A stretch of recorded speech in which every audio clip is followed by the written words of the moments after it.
and they're affecting these people that have worked their whole lives for 20, 30 years. And it's such a selfish, shitty, fucked up way to run a city, and a selfish, fucked up way to run a country. So last Thursday, Sean Strickland ignited a thermonuclear culture war. And since then, people have been coming out of the woodwork to state what side they're on. And obviously there have been some clowns that have come out of their jack-in-the-box to be all, I'm a clown. And we lit those guys up. Today, we are not lighting up clowns. Now we are going to platform one of the thought leaders of the entire martial arts community, Joe Rogan, because he does an incredible job of breaking down why people feel the way that they do. And the reason I think this is important is because I don't think the sides conversation is healthy. I don't think it's helpful. I think it just ends up being people. Now that's fun for me because I like making fun of people that I think I'm smashing heads with. But when it comes down to like running society, there's nothing healthy about that, dude. You know? And like, yeah, I don't know. The last couple of days, people have been talking about Raquel Pennington, that she came out and called Sean Strickland ignorant. Good. She should be able to say whatever she wants. I don't even think Sean would disagree with that. She'd be like, you're ignorant. He's like, yeah, I am. I am completely fucking ignorant. I am ignorant. She's all, I know. He's all, I know. She's like, all right, cool. You want to go train? He'd be like, all right. If they were at the same gym, they would get along, man. That's just what it is, dude. Now, fair warning, I'm jovial now, but I already filmed the part where I'm reacting to Rogan's rant, and I definitely spaz out. I just do. I can't. Just something that happens. So Rogan goes on a rant. I go on a rant. Definitely don't leave before you hear me go on the rant about people egging my house and throwing dog on my house. Okay? You're going to want to hear that. That's the only thing. You're going to want to hear that. Now, subscribe to the channel if you haven't yet, or else I'm going to use the F word in 3, 2, 1. I'm just kidding. I found out what that F word was after I put that video up. So I definitely would not have said that word. But subscribe to the channel and then like this video because we're all in this together, except for Michael Ryan Ruiz because he's a little bitch. How can they close down? Think about the impact of you can't have any business for 3 years. No business. It's over. I mean, Tony Hinchcliffe's dad lost his restaurant. Tony Hinchcliffe's dad had a restaurant in Youngstown, Ohio for like 25 fucking years. And he couldn't, he's getting by. He was getting by. He's doing well, getting by, making money, good restaurant, like real Italian food, fucking goes under. It's like, God damn it. I'm going to just stop real quick right here to just point out to people who might be new to this channel, when I think a lot of people have trigger points, like things that where, oh, they're cool. That guy's awesome. Just don't talk about his dad. Or in a very recent case, Sean Strickland has no trigger points unless you talk about his childhood trauma. Mine is when people have their livelihood or their finances destroyed unfairly. Okay, that just bottom line. That's why this topic, it is very hard for me to keep it under control talking about this. That's why Rogan does such a good job, because anytime I start talking about this, I descend into people who don't agree with us are going to watch and go, this guy's just crazy. You didn't even give people the option of what they wanted to do, and you were wrong, and no one is punished for it. They were wrong. They shouldn't have had us locked down for that long. They were wrong. None of that shit made sense. All that 6-foot social distancing, Fauci now admits it's all bullshit. They just came up with that number. People just started saying that number. Remember those stupid stickers on the ground at the bank? You had a sticker. You weren't allowed to stand here, and then the other person has to say 6 feet in front of you, and you stand there. You're not allowed to get close. It's all nonsense. It was all nonsense. And they scared the fuck out of people, and they kept businesses closed. And they closed restaurants in Los Angeles. They closed outdoor dining just because of the optics of it, because COVID started to surge. There was no evidence at all that it was causing outdoor transmission, and they closed those fucking things down. They shouldn't be allowed to have that kind of power over whether or not you can make a living and the choices that you make. That's my number one pet peeve with people on that side now that still can't see it. You're like, listen, is there anything that is more important than if a certain side has hurt millions of people in the country unfairly, hurt them? Not done things you don't agree with, but specifically destroyed lives, destroyed families' lives with their policies when the other side stood completely against it, was like, you can't do that. They're like, we are doing that. We are doing that. And they stood on a mountain of virtue. We're doing it to save lives. And you were wrong.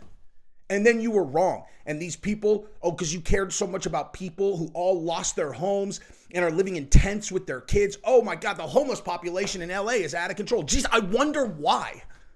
Oh my God, the homeless population's out of control. Oh, really? You mean after you didn't let anyone work for 3 years, somehow there's a lot of new homeless people? Where do you think they're coming from? You took away their ability to earn a living. You made it illegal for them to go to work because you're protecting them from and you were wrong. And people are still going to vote for those guys? You're still going to vote for them? You complain about the homeless population? They created it. Okay? It's inconvenient for you because there's so many homeless people. Oh, man, gosh, man, there's so many homeless people. What are they going to do about the homeless people? You mean the homeless people they created? How about the people who are homeless? Yeah, how about the people who are homeless? What about them? They did it to them. You're looking for them to help with the homeless? They literally put them on your front porch, and they're kids, dude. Well, they just need to get it together. How are they going to get it together? They made it illegal to earn a living, and you're still voting for them. But we're the ones that hate everybody. We hate them because they destroy lives. Sorry, I'm going to let Rogan continue to talk. Because they are just human beings too. And not only are they often uninformed, they're often misinformed. They're often absolutely victims of some sort of corporate propaganda that they've been used as a mouthpiece to promote. And they're affecting these people that have worked their whole lives for 20, 30 years. And it's such a selfish, shitty, fucked up way to run a city. And a selfish, shitty, fucked up way to run a country. And you didn't listen to all the experts, and you didn't take into consideration people's health, mental health from losing their jobs, how many people would have been fine, how many people need this fucking medicine that you're trying to push on them, and how many don't, and who's making the money off of it. The whole thing was insane, and it was right in front of your face because we live in 2024, and the fucking internet is everywhere. You can't run these giant scams like this where you're just fucking over the whole country without everybody just being able to piece it together at the end of the scam and go, well, now we know how they do it. Now, if you go back to the video I did about Luke Thomas 6 months ago, which I'm actually embarrassed of now. I'm just going to be honest. I'm embarrassed about that video because I went too hard on him. I called him names, didn't deserve it. The guy thought he was doing the right thing. But that is why I lost my mind. That right there is because it's like that's when I was calling him names. I was like, how could you not see how this all worked now? You know what I mean? That was my whole point where I just started talking. I spun myself up and I started calling him names. It's embarrassing. And I apologize for that because, again, I just watched that video again and I was like, oh my God. I agree with everything I said right up until I started calling him names because he's just one dude who still watches that other channel. But that was what got me so worried. It's like, how could you not be able to back into how they did this when it is so obvious that it's literally like me looking at this and going, oh yeah, whoop. This cup is yellow. It is not any different than that. It is absolutely right in front of anyone with a brain's face. How are you not mad about that? How could you possibly still support those people? That was my point. I shouldn't have called them names. Let's continue. The government was involved in censoring social media posts. Wild shit, Joey. Wild shit. So for people to go through all that and lose their business and be on the other side, and then Trump comes along and he's like, that's enough. You can't just label all those people as white supremacists. You can't label all those fucking people as hateful bigots because that's not what it is. And this is the point I made late in my video yesterday where I said the reason why people are so on board with Strickland, and this is a point that I want to reiterate in case you didn't see it, is because Strickland is the one guy and the big guy who will say it to them the way you want it said. If you could speak to them directly, what would you say? If you had no repercussions, you could say exactly how you feel. You'd go, you. You, guy. You corrupt mother. You destroyed their lives. You could have destroyed my life. I lost my job because of this bullshit that you guys pushed. You took food out of my children's mouths. You took savings away from my children with your corrupt, absolute bullshit.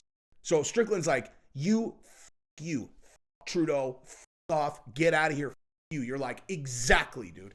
That's why they align with Strickland. We align with Strickland. That's why we align with Trump. It's like, people are like, oh, it's because you hate gays. Nope. No, we definitely do not hate gays. I like gays. I extra like gays because they give me the opportunity to show that I don't hate gays at all. There's not one person who knows me personally who would ever accuse me of being anti any racial group, any ethnic group, any group of anybody ever, because I'm not. I'm anti corrupt people who destroy lives and face no consequences for it. Simple as that. And the way that I'm wired, probably not a fucking shock. Jesse on Fire wants to tell them to go themselves. They don't want any more of this. They're tired of this nonsense that you're shoving down people's faces. They're tired of it. So that doesn't mean that they're evil. And this narrative is stupid. This narrative that everyone on the other side that disagrees with you doesn't see the like, fundamental problems, the way things are being run right now. Everyone is hateful. Everyone supports a dictator. You guys are out of your fucking minds. Correct. Yeah. So that's why when they throw that label at people, that it is the ultimate gaslighting. It's the ultimate gaslighting. And there's more to this, but I just want to pause it right there and just say the following. It's like if someone came to your house and they picked up all the dog shit in the neighborhood and then they started throwing it at your house, just splat, splat, splat, splat, splat. You go out, you clean it up, right? Then they come back and then the next week they egg your house and you clean it up, right? And then you start going to your neighborhood watch and you're like, someone, I think it's them, I'm pretty sure it's them, just threw eggs and shit all over my house last week. And they're like, this guy's crazy, man. This guy's crazy. So you set up cameras. You catch them doing it the next week. You're like, I have it on video. They did it. And they're like, this guy's got to be doctoring these. It's ridiculous. And the whole place is like, this person doesn't like them because they're black. You're like, you think that because they're black is why I'm mad at them?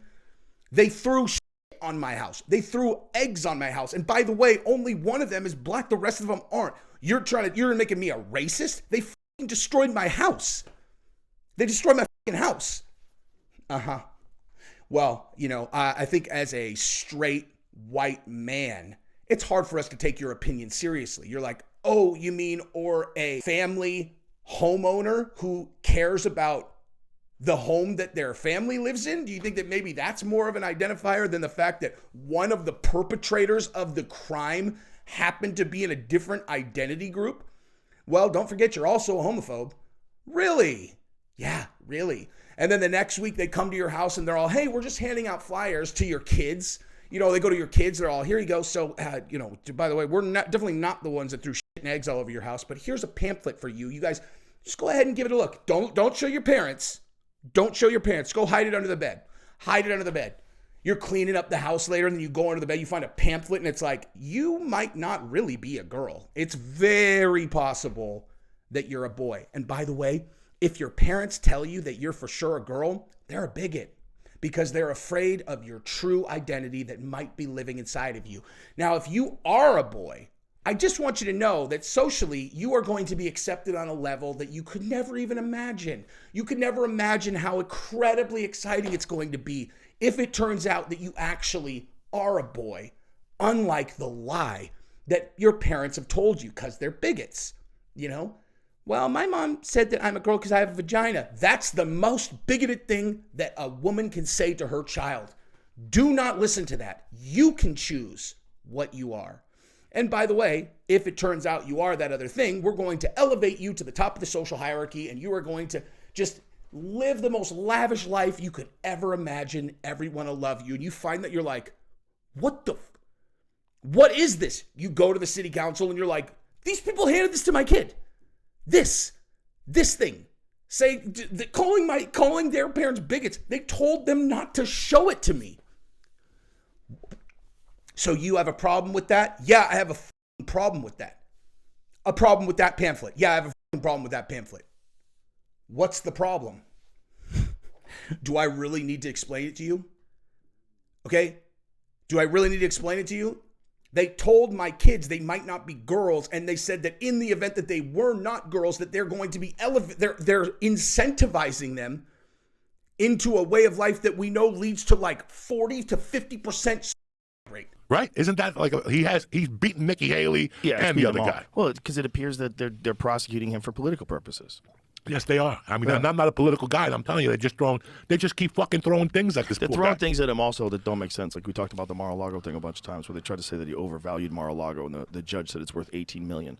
Nobody thinks that.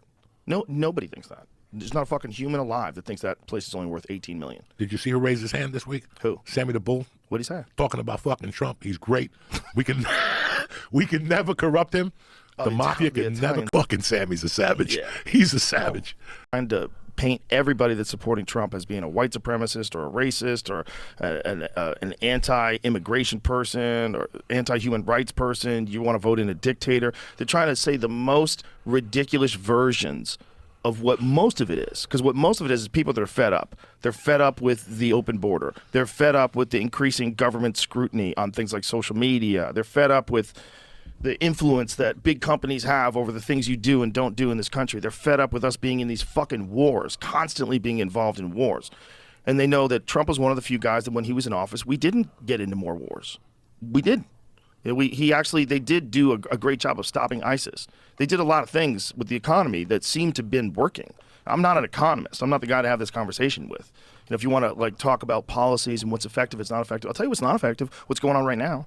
What's going on right now is not good. And you want to continue this, you're out of your fucking mind. You look at the just sheer raw numbers of dollars that we sent to other countries this year, that you have to realize that if you wanted the country to be better, you would have spent that money here. On us. And if you spent that money on us and it stays in America, you got American jobs to make American cities better. You could have done a fucking substantial amount of rebuilding American cities with $170 billion. You think? There's so much they could have done that could have elevated so many lives, and they didn't do any We're of just it. talking about it. Buffalo, Yeah. Cleveland, Pittsburgh, Yeah. all these cities up north, New York and all that. They need a boost up there, They man. need something, man. Cleveland needs a boost. I went to Pittsburgh last year after the pandemic. Half the fucking town was closed, brother. Yeah. Places had closed down. I'm like, come on. Something like a good restaurant closed down. How can they close down? Like, Think about the impact of you can't. That brings us back to where we started. Man, I don't know, man. If somebody seriously was like, for real, where does this so much emotion come from? I honestly would say I care about people. Like, I genuinely care about people. I've always had, since I was little, before I even understood what it meant to try to keep a job and, you know, I don't know, like support yourself, support your family. I always had this underlying, very emotional reaction to people that I could tell were struggling financially. You know, I have this very, very memorable moment I always had this really visceral reaction to homeless people that were begging when I was a child, like a really, really young child. And I have this memory of this person when I was a teenager who was running. It was actually a martial arts school. I remember he was running, you know, he was outside, he was handing out flyers, and I would always look in his place, and there were the class were always really small. And I looked at this dude, and I would always be like, man, this guy's struggling. And it felt like someone was reaching into my chest and just like squeezing my heart. I don't know why that always was such a huge trigger point for me, but like people who are trying as hard as they can and are not making ends meet has always been this like, I don't know, like I'm getting goosebumps thinking about that guy. That was that was decades ago, dude. I can still see his face. I can still, like, he was out every night, dude, handing out flyers to people who were going to restaurants and stuff every night, dude. I remember I figured out at a certain point, I'm like, this guy has class time right now. There's no one there, dude. And so he's like, there's no classes. I'll go out in the parking lot. He's scratching and scraping and trying to make it work. And for the government to make it a purposeful thing to take away a person's right to try, not just to succeed, but to try, to tell him he's not allowed to open his business. He's not allowed to stand in the parking lot and hand those out. How could anyone stand by that, dude? I don't understand. How the could anyone think that that's okay?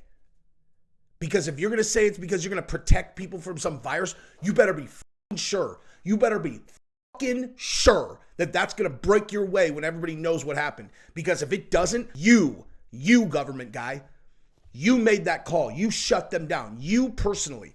So if this shakes out that you're dirty, you're going down for that. And they're not. They're not going down for that.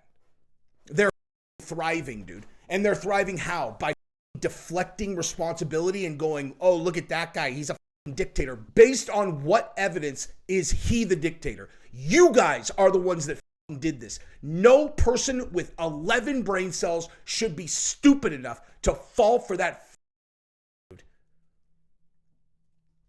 You have 8 years as your example. Who told you that you can't go out and put your heart and soul on the line and try to fight for your ability to make your dream come true, which is run your martial arts school? Who are the ones that made all of us put fucking cardboard boxes up on the windows in order to continue to make a living training in martial arts for a virus that they got proven they did not understand? Did this shit anyway? How could anyone in the martial arts community still be on their side? How? Explain it. So yeah, if you're wondering why people like it when Sean Strickland gets on a stage and he tells people to go F themselves, that's why. And if you can't figure that out, I got nothing for you. I really hope that when I watch this back, this is a postable video because I think it's important.